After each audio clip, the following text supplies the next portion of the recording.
What's up, everybody, and welcome to ITG Daily, the show that brings you the hottest in gaming news. I'm Drew Mosley. You can find me over on Twitter at ArtisticGamer28, and that is the one, the only Scott Savage. You can find him on Twitter at Savage. Scott, what's happening today, buddy? Oh, great intro as always. You make me want to step into the ring as the wrestler I think I'm destined to be. Over in the left corner, weighing in at 90 pounds, is Scott Savage. That'd be the problem, trying to find high schoolers to fight me. Yeah, for sure. That's funny. Oh, man, I thought I adjust my camera, and it's still whatever. Hey, what's up there, Flood Studios? Everybody, we are live over on twitch.tv/the official ITG, but if you can't join us live, it's no big deal. Studios, everybody, we are live over. Oh, I must have hit my unmute button, apparently. But if you can't join us live, hit us up over at InsideTheGame.ca, YouTube, podcast services, and TV streaming networks around the world. Scott, today's show, what does Square Enix have in store for E3, that is up this weekend. Ubisoft's next Rainbow Six game, and the sales are in for games for May. And, well, some games will surprise you and others will not, because they just don't stop. Like, I just don't know who doesn't have this game at this point, but we will talk about it when we get there. Let's get into it, because we're talking about Bandai Namco shuts down Scarlet Nexus Xbox Game Pass rumors. Microsoft has been surprising fans lately with what does and doesn't make the cut for Xbox Game Pass. The most surprising move was when the Team Green added MLB The Show to the subscription service. Dude, that was a huge get, Scott. Oh, that one still gets me every time I turn that on. It's strange to see. Oh, absolutely. Sony Entertainment. Well, right? Yeah, you're on your Xbox and the Sony logo comes up. I'm like, well, that's something I never really thought I'd ever see. But, well, man, it just keeps growing, right? We always talk about Game Pass and how it just keeps expanding its library. So to see speculations around what's next is easy to get swept up in. However, when rumors started gaining traction that Bandai's newest RPG would be making a launch day debut, the company quickly offered some clarification. We have no plans, quote, "We have no plans to bring Scarlet Nexus to Game Pass, Xbox Game Pass, at this time, and are excited about its launch on the Xbox Series X and S and Xbox One, PlayStation 5, PS4, and PC on June 25th, said a Bandai Namco representative. Scott, not coming. Does that bother you at all? Oh, I just got goosebumps checking out the little bit of trailer that we have playing there. Yeah. Because this was a game that I didn't really know too much about until I heard the rumors that it was coming to Game Pass. Right. And so I thought, oh, okay, this is nice. I started looking into it, getting excited, but they can't all make the cut, I suppose. It's a little bit disappointing. Yeah, no, it's this is I would call this a Northern Nerdcast game for sure. I think he might be checking this one out. He'll have to let us know on his review of this one. But for me, I'm just going to sit back and watch and see how everybody likes and maybe doesn't like the game. I'm curious to see how it goes. I like the art style. It's really, really cool. But to see it not come to Game Pass, I can't say I'm all that surprised. Game Pass is absolutely crushing it right now, but they can't get, like you say, Scott, they can't get everything. Yeah, that's just, they have to leave some out, or at least slowly add to it, I suppose. Day one is a kind of a big expectation really now, but I love the way this game looks. I'm looking at it, it's kind of reminding me of a Persona, kind of meets Code Vein kind of crossover. I think I'm gonna like that one. Absolutely. Scott, let's get into what we also like too, because we like this side of a Rainbow Six with Ubisoft. Their next franchise announced that, well, we kind of knew what was coming, Scott. Honestly, they just have the full reveal coming on June 12th for us at 3 p.m. Eastern for the Ubisoft Forward is Rainbow Six Extraction. So it was initially named Rainbow Six Quarantine. Well, we all know what happened there. Welcome to COVID-19. And due to the pandemic, they're tossing around a couple names. Rumors were Parasite. That I don't think really sits all that well either, Scott. So now we're going for Extraction. Yeah, rather uncomfortable. The words quarantine and Parasite nowadays. Yeah, it's absolutely. Not quite the marketing ploy that I think they wanted it to be. But Extraction brings some ideas to mind, and I'm curious to see what they release further down the road to show us what it means. But we'll find out on Saturday. Following up for Rainbow Six Siege, I have high expectations. So we're going to be in the world with some of the Rainbow Six characters, right? That much we know about. Right now, there's some kind of parasite taking over, and there's a couple different game modes going to be going on, I think. So curious to see what they have in store for us. I'm pretty excited for the Ubisoft Forward event this weekend. E3, like we said, we're going to be all over it. Starting tomorrow. Scott and I will be live tomorrow covering the Game Fest, and then from there we'll roll into Friday, Saturday, Sunday, Monday, and Tuesday E3 coverage. It's a busy week here for ITG. But who else is going to be there, Scott? Is Square Enix Presents. They are back again this year, and it says in my little press release, world premiere from Eidos Montreal. Scott, what do you think they have? Now, Eidos working on Marvel's Avengers, Shadow of the Tomb Raider, so they have games, but world premiere, what are you expecting to see? I'm hoping we see some more of that Black Panther. Dude, I haven't been in the world of Marvel's Avengers just because Why?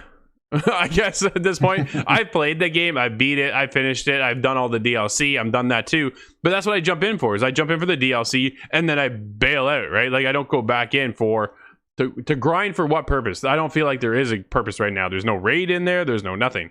So why go back to Avengers? Well, if they bring in Black Panther, dude, War for Wakanda looks like it was teased. So I would expect to see a lot more of that. And let's not forget, they're also working on over at Square Enix. Well, we'll get into that in a second, Scott. What do you hope to see from IDOS Montreal?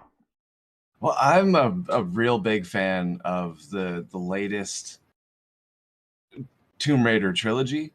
So if it has anything to do with the Tomb Raider by name, that's going to be extremely exciting for me. I really like that game series in its new form. Well, they are celebrating their 25-year anniversary for Tomb Raider, right? So that is a thing. That is a possibility. We'll see what kind of comes out of that. So I do expect to see there as well something along the lines of a Tomb Raider feel at E3. Because, like, really, what else do they have in their arsenal, Scott? That's what I kind of like. What else are we going to get from these guys?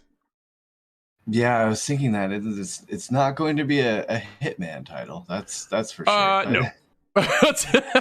No, we won't expect to see that. But it says world premiere. Are you expecting to see a new IP or some new gameplay or a world premiere of the next Tomb Raider or something along that line? Is that what you can look for? I'm hoping for the Tomb Raider one for sure. Sure. Now I'm not sure. I've heard rumblings of a Final Fantasy 16, but I think that's already been revealed. Yep. I'm not sure if that was in an official capacity. No, yeah, it has been revealed. I think it's been teased, or was it leaked, Scott? Maybe it's. It wouldn't surprise me if it was leaked. Let's be honest. That's why I'm having a hard time remembering. There's been a lot of leaks as of late. So. Well, welcome to the wind up to E3. It's just one of the worst ones, though. Honestly, is Ubisoft. They can never hold anything back. They're so big that everybody just kind of tends to leak something on them, which is so disappointing. But we'll see what comes out of Square Enix. I'm pretty excited to see what they have in store for us.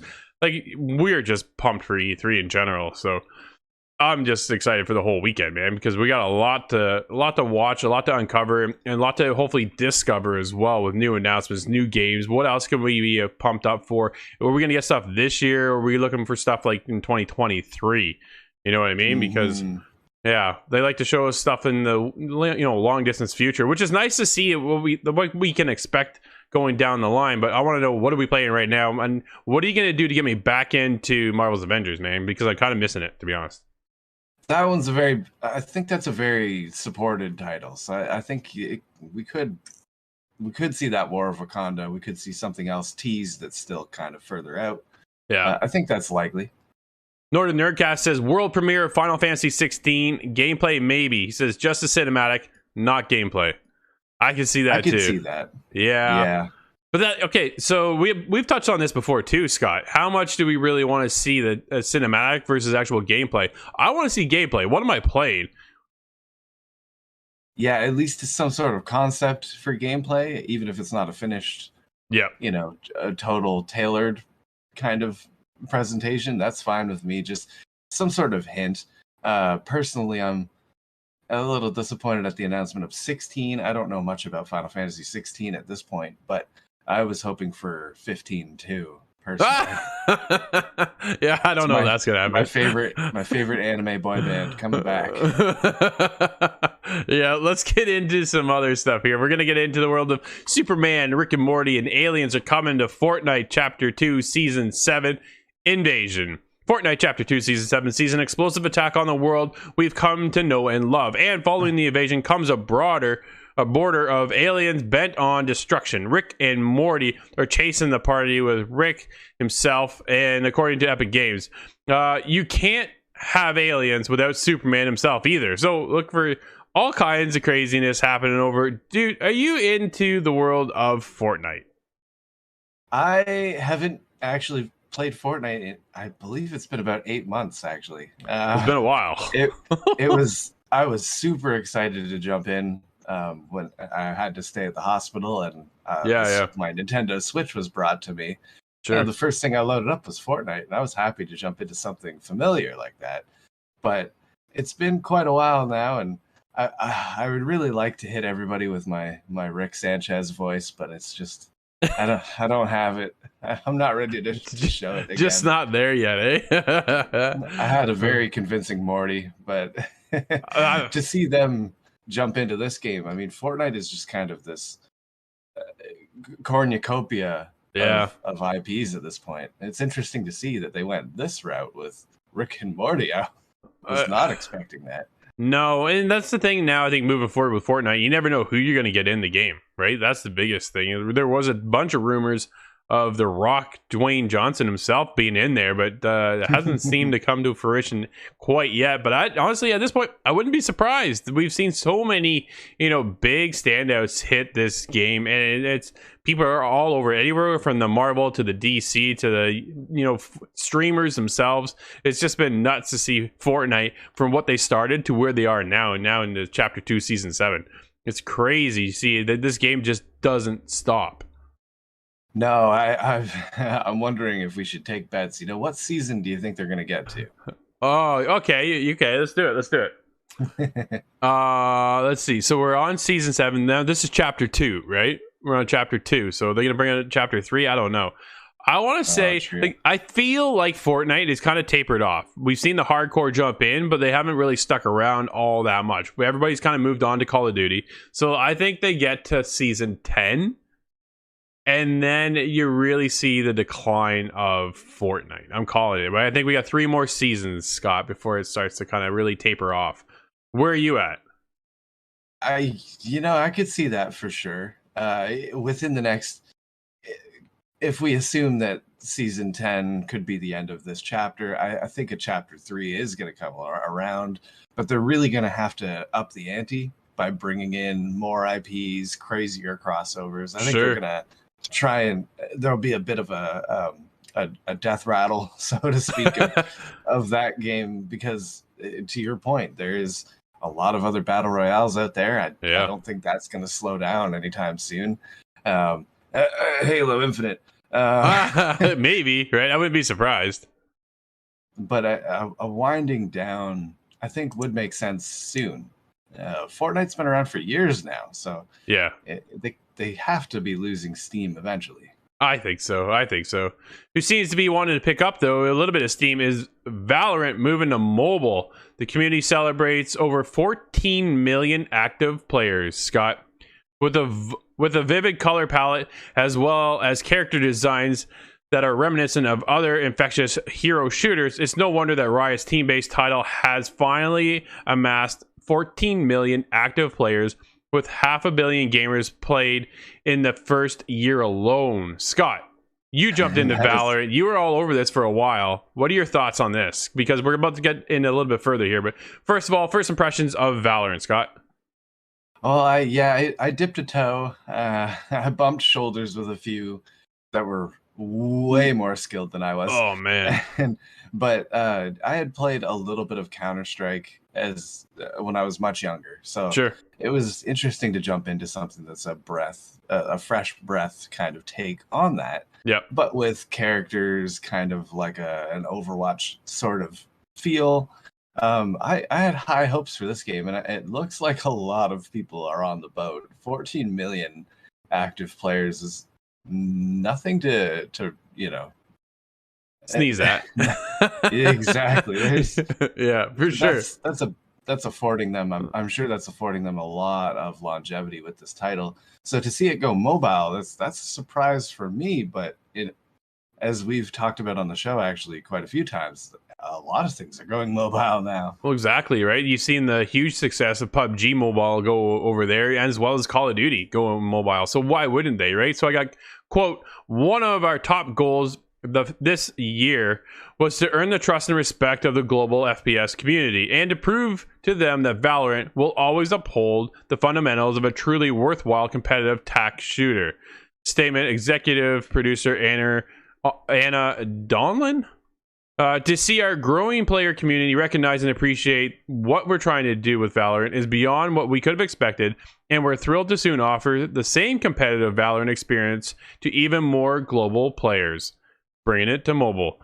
Dude, that's okay. So I can't compete, straight up. Cannot compete with Valorant on PC. But maybe if you put me into mobile, now I stand a chance. I can hold my own in PUBG, and I actually really love PUBG on the mobile device. So I'm hoping to see it come with Valorant on mobile now and give that a shot too. Yeah, well, you'll have a little bit more of a skill base than most, I think, on mobile. But there's something to consider here, and perhaps one of the reasons they're going mobile is that it will hit a much larger market. Yeah. Especially in Eastern Europe and the Asia side of the planet, there's a massive amount of mobile players. And so it's quite likely that we'll get whooped on mobile as well. That's very true, right? Like, so PC and console gamers are like, we have a massive chunk of the industry, but mobile beats that. Like, mobile is just massive. So why wouldn't you have a success of Valorant over on PC? Why not expand that reach even further to one of the bigger areas of our industry? And that's by bringing it to mobile. Hopefully they can keep the same feel.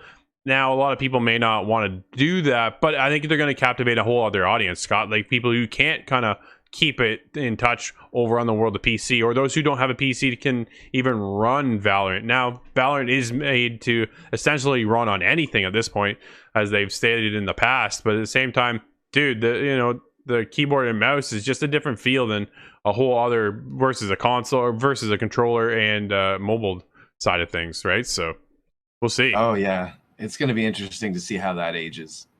Absolutely. Let's get into some numbers for May. This is all numbers out of the UK, but it kind of generates around the world as well. The best-selling game of May 2021 was, Scott, Resident Evil Village, which outsold its nearest rival. You ready for this one? Mass Effect Legendary Edition by nearly double. 43% of Resident Evil sales were on PS5, 31% on Xbox, and 15% on PS4, and 11% on PC. Other news, Scott. I think it seems to be that everybody, except for I, has that game now. You're lacking, buddy. You're lacking. You gotta catch up.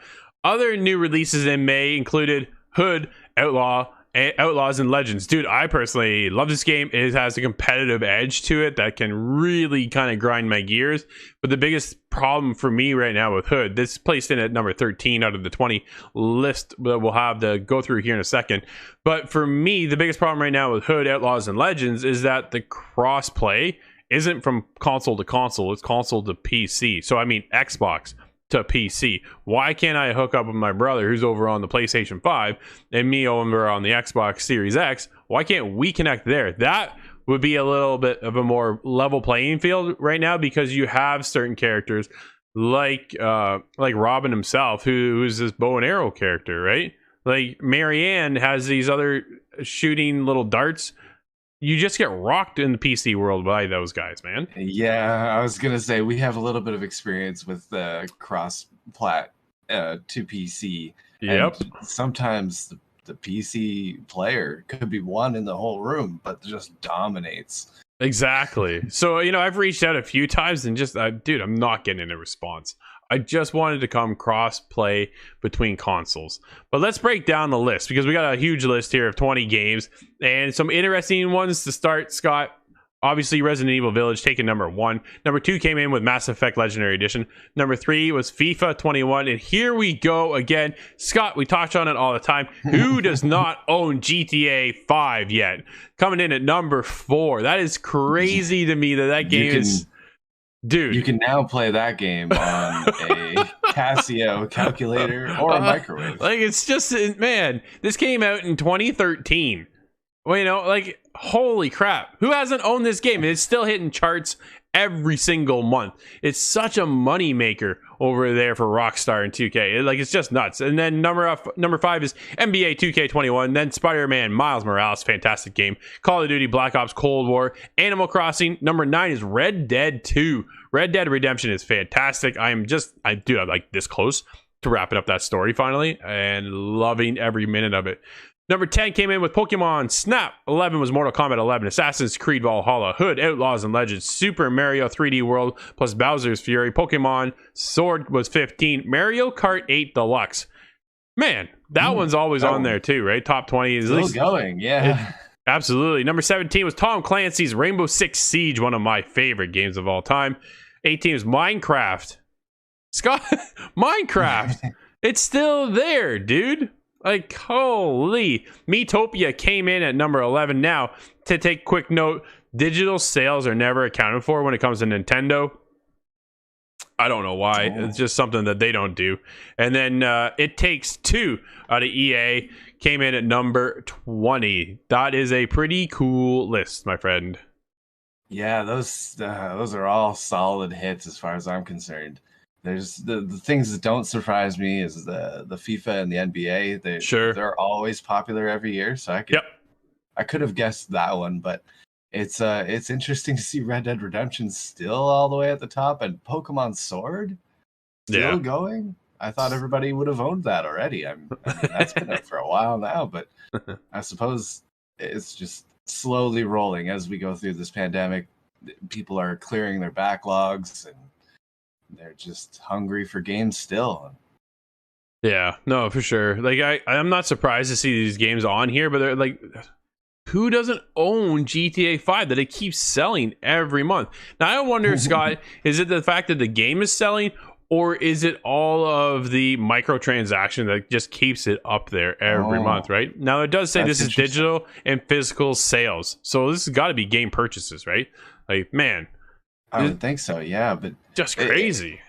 I have a prediction where I think before we see a Grand Theft Auto 6, I think we're going to see Grand Theft Auto 5 for PS5, Xbox Series. I think they'll find a way of repackaging it again, yes. Yeah, Rockstar has said that they are working on porting it over to the next generation of consoles, which means I'm hoping to see what we've seen in the past, though, Scott, is the fact that it actually comes over. If you already own it, you just download the game and you're good to go. But I don't see it happening. I think if you want it, you're going to have to buy it again. Yeah, it would be nice to have that smart delivery, as Xbox calls it, transfer over. But we've seen Grand Theft Auto 5 already go from 360 to Xbox One, and you had to buy each version of that one. So I don't know if it would be terribly different. They've already proven that consumers will buy it again. Well, I'll buy it again. It'll be my 4th copy of the game. I'm just saying. That would be my 3rd. It's just nuts. Let's get into some delays. We're getting into Prince of Persia Remake, now scheduled for 2022. Ubisoft has a new release window for its previous delayed game from Ubisoft Pune and Ubisoft Mumbai. Ubisoft's Prince of Persia The Sands of Time remake is now slated for 2022. Ubisoft announced on Twitter, "We are making great progress for a game to release next year. We are not ready to share any additional information just yet." Well, Scott, the initial release date for Sands of Time was January 2021, and then it got pushed to March, and now it's pushed to 2022. I wouldn't be surprised if we see this get pushed once again. Yeah, it's a little disappointing for me personally. I was looking forward to this one, but we've talked about it several times. I'd rather wait for the game to be fully baked. Yeah. If that requires some more time, so be it. I would much rather a proper release. No, for sure. Scott, I'm going to let you continue on with the news from here on out, buddy, because you got a few things you want to talk about. Let's get into it. What are coming up here with the other news for the show? All right. Well, we have one that was interesting to me. When I found out about this one, I was surprised, so I thought we should bring attention to this. There's a Dungeons and Dragons movie in the works, and we know that because certain set photos have been revealed so far. It has been delayed till a 2023 launch window. I don't believe they've given a date beyond that. Right. This adaptation is well underway, though. It is currently in production, and some of the casting is already known. This includes so far Chris Pine, Hugh Grant, and Michelle Rodriguez. Dude, that's not a bad lineup so far at all for cast. No, that sounds like it's not a cheap movie to film. Yeah, for sure. Now, taking point on the this upcoming film is John Francis Daly and Jonathan Goldstein as the film's directors, and they have signed on as we have some so Chris Pine, Reggie Jean Page, Hugh Grant, Justice Smith, and Michelle Rodriguez are all signed in as part of the cast. Yeah. Although specific storyline details are being kept under wraps, and as far as I know, they have not been leaked yet. Certain images from the Dungeons and Dragons set have begun being leaked or brought up and teased, and although we can't tell exactly what's going on, it does offer certain little hints. I believe they're filming in the same location that some of the Harry Potter movies were filmed at. Oh, that's cool. So the backdrops may look a little familiar. Hogwarts Castle might feature. It just pops up in the background. Not confirmed, but I think they may leave that one in there. Yeah. But it seems to be quite exciting for a lot of the fans. No, they do actually have a release date stated. So we'll see if this one holds. It is quite a while out, but given current events, you never know. It is supposed to arrive March 3rd, 2023. Nice. So that one's interesting. But we also have another movie on the way that we've known about for a little while longer, and that is the Borderlands movie. Now, this is interesting to me. I'm excited about this one. And we have some ideas of who is going to be included in the casting. So there is not a full trailer or anything yet, but there may be coming up soon. So we might know more about this project. But we do know that there are quite a few members of the cast confirmed. I'm going to run through the list here. Sure. There is Ariana Greenblatt as Tiny Tina, Benjamin Byron Davis as Marcus, Kate Blanchett as Lilith, Charles Babalola as Hammerlock, Cheyenne Jackson as Jacobs, Edgar Ramirez as Atlas, Gina Gershon as Moxie, Jack Black as Claptrap. Yeah, that's a good one. That was exciting for me. Yeah. Jamie Lee Curtis as Tanis, Janina Gavankar as Commander Knox, Florian Montino as Krieg, Kevin Hart as Roland, Stephen Boyer as Scooter, the Scooter Man, I like that one, and Ryan Redmond as Ellie. So this is interesting. There's a couple big names in there, and this is set to be quite exciting. The Borderlands movie is said to center around Lilith, who is an infamous outlaw with a past worth protecting. She's kind of long since been a focal point for a lot of fans. Yeah, for sure. A past that threatens to come to the forefront when she is forced to return to Pandora to find Atlas's lost daughter. In order to do what she's set out to do, Lilith needs a team, and that team includes a band of misfits such as Tiny Tina, Claptrap, and a plethora of other colorful characters that the fans in the franchise will recognize. So I've never gotten into the Borderlands franchise, Scott. Never. I've tried. It's just never really clicked. So for me, the movie could be my starting point. It very well could be, just if it gives you some curiosity into the universe. And, for sure. The games are very... they don't take themselves too seriously. No, I know that. I expect to see some humor in this one, and I think it'll be, fairly tame. But they focus around a lot of co-op. That might be kind of how we get you into the games after the fact. But maybe I'm also one title removed. I haven't played very much of Borderlands 3, so I'm wondering if they're gonna borrow a lot of that. But I wouldn't know. But I am excited for that one. No, for sure. Why don't you get into game announcements and releases for today, Scott? Alrighty, we have some DLC coming along for Monster Summoning. Now, I'm not familiar with this title, but this is an action roguelike Sword of the Necromancer. Extra modes and bosses are on the way. Sword of the Necromancer is coming to Steam, PlayStation, Xbox, and Nintendo Switch on June 24th. Nice. Actually, Nate and I checked that one out. It was cool. Dude, it is tough. The game is tough. So, yeah, it's definitely the rogue-like action. So, know what you're getting in for if you like the punishment. Yeah. Oh, that is a large percentage of the gaming population, though. Yes. After Dark Souls, it was just everybody knows now. Sometimes you do like to take a beating. The Sandbox unveils new details about their first public alpha, The Explorers, and that is coming this summer. This is a quote here from them. As we are prepared to release the alpha, we wanted to share some of the work done by our talented developers.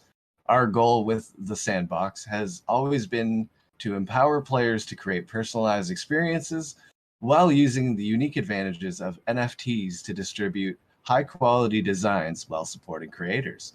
That's an interesting crossover. Yeah. Now, that is a quote by Marcus Blanche, the marketing director at the Sandbox.